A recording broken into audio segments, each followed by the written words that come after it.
हाँ तो बच्चों नमस्ते। गत कालांश में हम पढ़ चुके थे, जो पिछला अध्याय था उसको हम और रूप से उसको उल्लेख कर चुके, उसको पढ़ चुके हैं। आप लोगों ने उसके गृह कार्य को जैसा मैंने निर्देशित किया था, आदेशित किया था आपको, आप उनको भेजें। तो जिन्होंने भेज दिया बहुत बहुत धन्यवाद, और जिन बच्चों ने उस गृह कार्य को अभी तक नहीं किया हो प्लीज़ उसको करें, अन्यथा आपको जो है उसकी जो समझ में जो आएगी नहीं बात पूरी, और उससे कुछ कठिन शब्द है, कुछ जो अभ्यास है वो आपको प्राप्त होने से छूट जाएंगे। इसलिए जो भी आपको दिन प्रतिदिन समझाया जाता है आप कोशिश करें उसको तुरंत पढ़ें। पढ़ने के बाद उससे संबंधित प्रश्नोत्तर या जो भी काम आपको गृह कार्य के रूप में दिया जाता है अवश्य करें। ओके, आज हम बात करेंगे बच्चों सांवले सपनों की यादें। ये आपकी पाठ्य पुस्तक वसंत में अध्याय है जिसका नाम है सांवले सपनों की यादें। बच्चों डॉक्टर जाबिर हुसैन है, एक हुए हैं, उन्होंने ये लिखा है। इसके लेखक कौन है? डॉक्टर जाबिर हुसैन। जन्म हुआ उनका 1945 नौनही जागीर बिहार, डिस्ट्रिक्ट नालंदा, जिला नालंदा, और बिहार है उनका राज्य। वहाँ पे उनका 1945 में जन्म हुआ। उसके बाद 1977 में वह सक्रिय राजनीति में आ गए। कौन? ये जो इसके लेखक। बच्चों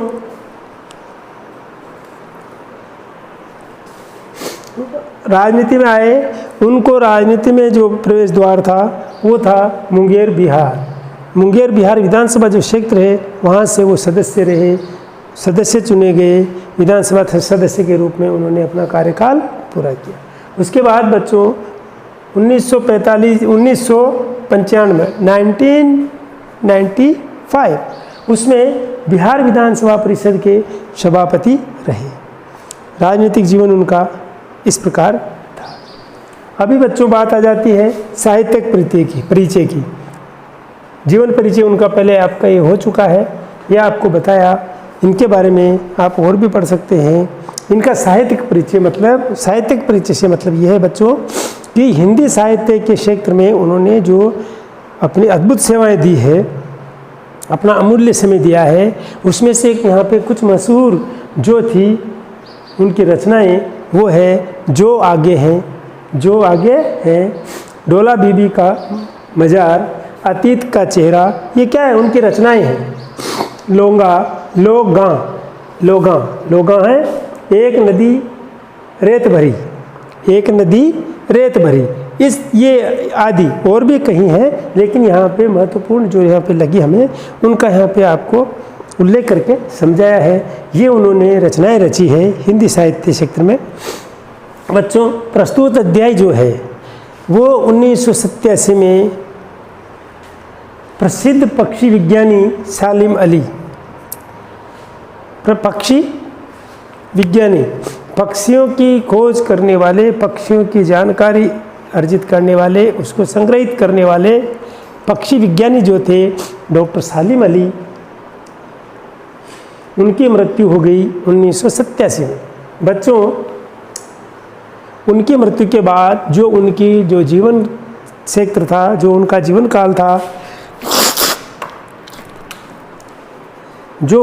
काल था, उसको डायरी शैली में यहाँ पे प्रस्तुत किया गया है। डायरी मीन्स वह जो कोई व्यक्ति अपने जीवन में डायरी लिखता है, डेली रूटीन की डायरी लिखता है, उस डायरी का उल्लेख, उनके पूरे जीवन का उल्लेख उसमें आ जाता है।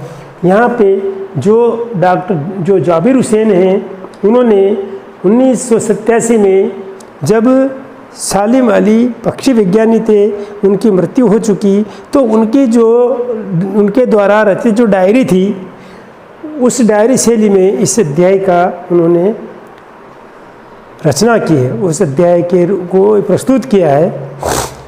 उनके जीवन के यहाँ पे कुछ तथ्य प्रस्तुत किए हैं। बच्चों जो जाबिर हुसैन थे वो पक्षी विज्ञानी थे, आपको मैंने बताया। उनका पूरा जीवन पक्षियों की खोज, पक्षियों के प्रति प्रेम को समर्पित था। वह पूरा दिन बिना कुछ खाए पिए, उनको याद नहीं रहता था, कभी कभी तो खाने पीने का भी उनको ध्यान नहीं रहता था, मशगूल हो जाते थे अपने काम में। और ये सब उनको कहाँ से एक वो मिली प्रतिज्ञा, एक वो बोलते हैं उसको अपन, काम करने के प्रति समर्पित कैसे हुए। उनके बचपन में एक घटना हुई थी कि उनकी जो एयर गन थी, उस एयर गन से एक नीलकंठ गौरैया जो है वो घायल होकर गिर गई, मर गई। उस गौरैया के जो घटना घटी उससे वो प्रभावित हुए और उन्होंने पूरा बचा हुआ जीवन जो है पक्षियों के प्रति समर्पित कर दिया।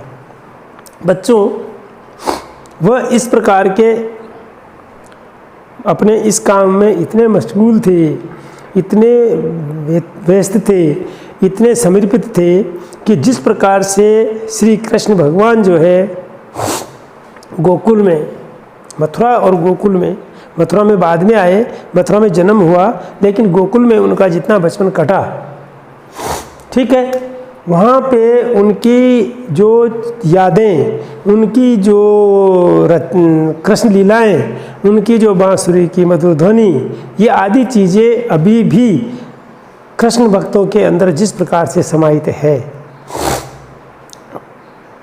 उस प्रकार से जो पक्षी विज्ञानी हैं उनकी जो समर्पण की भाव, उनका जो पक्षियों के प्रति प्रेम, पक्षियों की सेवा, पक्षियों का खोज, ये सब उसी प्रकार से लोग जो पक्षी प्रेमी हैं आज भी उस चीज़ की तुलना करते हैं, मानते हैं। उसी के बारे में यहाँ पे बताया गया है।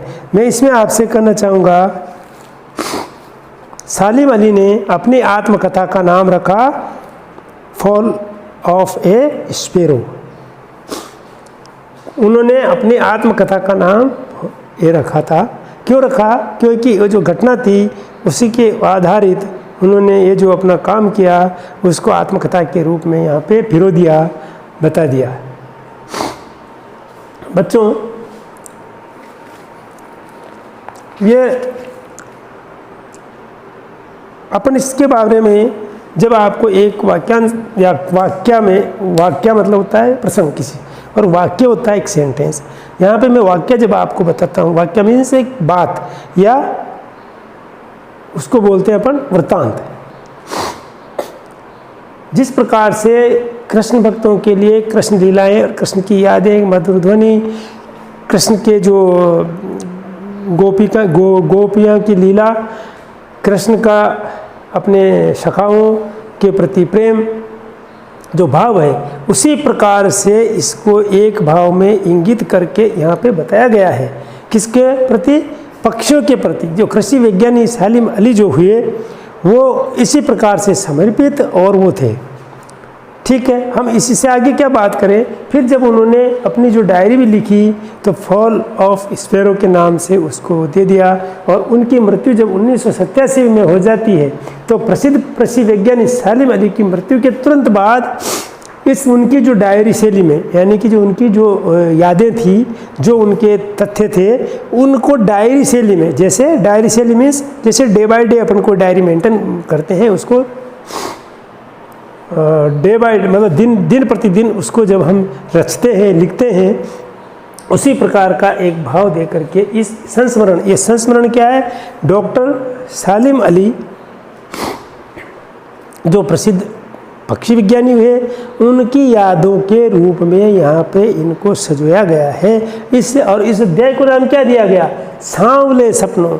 जो पक्षी थे उनके पंखों को उकेरते हुए उनकी यादें, इन सालिम अली की यादें, इस पक्षियों के प्रति प्रेम, इसको यहाँ पे सहज के इस अध्याय में दिखाया है। बच्चों, इस अध्याय में से आपको पहले अपना अध्याय को, जो आपकी पाठ्य पुस्तक है, इसको साइलेंट रीडिंग करें एक बार। मेरा आपसे कहना है बार बार कि हम इसको एक बार जब पहले पढ़ लेते हैं, हमारी क्लास से पहले आप पढ़ लेंगे, या इसको नहीं भी पढ़ा है तो जैसे अपन ने यहाँ इसको बात किया, डिस्कस किया है, ये लेसन चल चुका है। इसको हम बिल्कुल बात में क्या करेंगे कि एक बार अपन खुद पढ़ें, पढ़ने के बाद जितने भी कठिन शब्द बच्चों इसमें आ रहे हैं, ठीक है, उन कठिन शब्दों का अर्थ मालूम करें।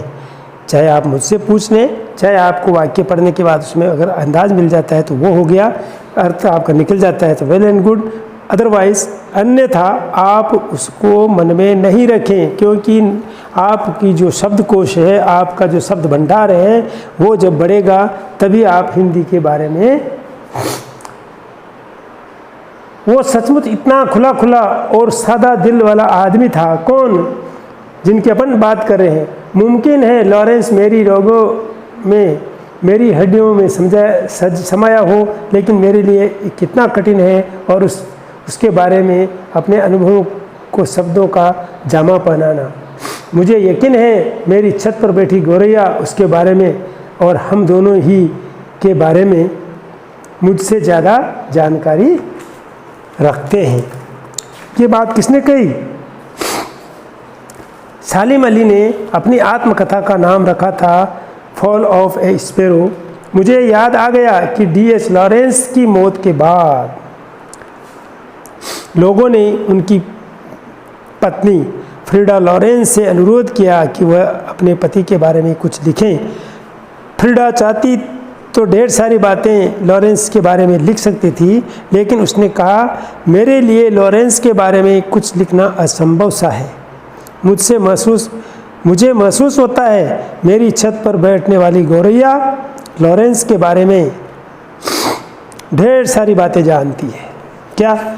उनका उसके प्रति, पक्षियों के प्रति लगाव के बारे में बात की गई तो उन्होंने एक ही शब्द में पूरी बात कह दी। फिर इसके बाद जटिल प्राणियों के लिए सालिम अली हमेशा एक पहेली बने रहेंगे, पहेली, अबूझ पहेली बने रहेंगे। बचपन के दिनों में उनकी, जो बताई दिया मैंने आपको कि एक एयरगन से नीलकंठ वाली गौरैया गिर गई थी, नए रास्तों की तरफ ले जाती रही। जिंदगी की ऊंचाइयों में उनका विश्वास एक क्षण के लिए भी डिगा नहीं। वो लॉरेंस की तरह नैसर्गिक जिंदगी का प्रतिरूप बन गए। प्रतिरूप मतलब मॉडल, ठीक है। सलीम अली प्रकृति की दुनिया में एक टापू की बजाय अथाह समुद्र बनकर उभरे थे। टापू तो छोटा होता है और अथाह समुद्र तो जिसकी अथाह मतलब जिसका कोई था नहीं है, जिसका कोई छोर नहीं है, जिसका कोई अंत नहीं है बच्चों। तो उन्होंने जो लोग उनके भ्रमणशील स्वभाव और उनकी डायरी से परिचित हैं, उन्हें डायरी नहीं, यहाँ पे करेक्शन कर ले, जो लोग उनके भ्रमणशील और यायावरी, बच्चों एक शब्द आया यहाँ पे यायावर। यायावर होता है बच्चों स्थावर।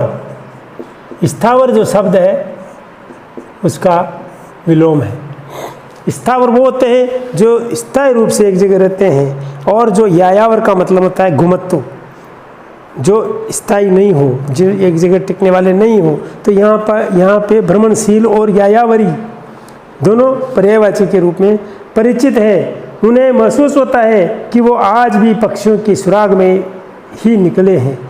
वो उनकी मौत हो गई, मृत्यु हो गई, उनका स्वर्गवास हो गया, लेकिन कुछ लोग विश्वास करते हैं कि उनकी आत्मा आज भी पक्षियों के, किसके लिए? सुराग। सुराग का मतलब होता है खोज में, सुराग लगाने मतलब पता करने के लिए निकले हैं। और बस अभी गले में लंबी दूरबीन लटकाए। उनका एक वो था कि दूरबीन क्यों रहती थी बच्चों? दूरबीन उनके गले में लटकी हुई रहती थी बच्चों। दूरबीन का मतलब उन्हीं दूरदर्शी जो यंत्र है, उस यंत्र को वो रखते थे बच्चों, किसी भी पक्षी को ध्यान से देखते थे और फिर उसको, उनका इतना प्रेम था कि उसके ऊपर खोज करते थे, उसकी सुंदरता, उसके बनावट, उसके खान पान के तरीके, और फिर उनके ऊपर लिखते थे वो बच्चों। लंबी दूरबीन लटकाए अपने खोजपूर्ण नतीजों के साथ लौट आएंगे। खोज, इन्वेस्टिगेशंस करते थे, है ना, खोज करते थे।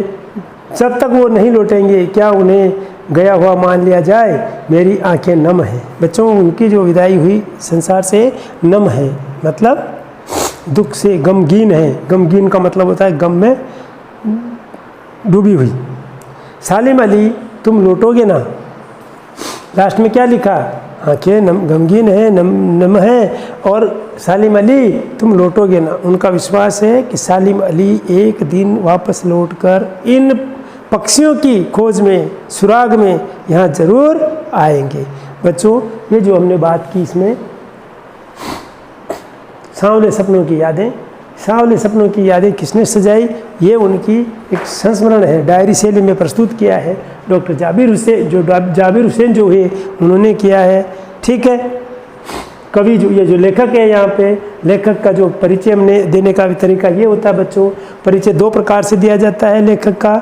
एक तो उनका जीवन परिचय, जिसमें उनकी व्यक्तिगत जीवन जो है प्रारंभ से शुरू हुआ और अंत कहाँ हुआ उसके बीच में, और प्लस साहित्यिक परिचय का मतलब होता है बच्चों कि हिंदी जो साहित्य जगत है, हिंदी का जो साहित्य है उसकी सेवा में उन्होंने क्या योगदान दिया, वो अपने यहाँ पे विचार करते हैं, लिखते हैं इसको।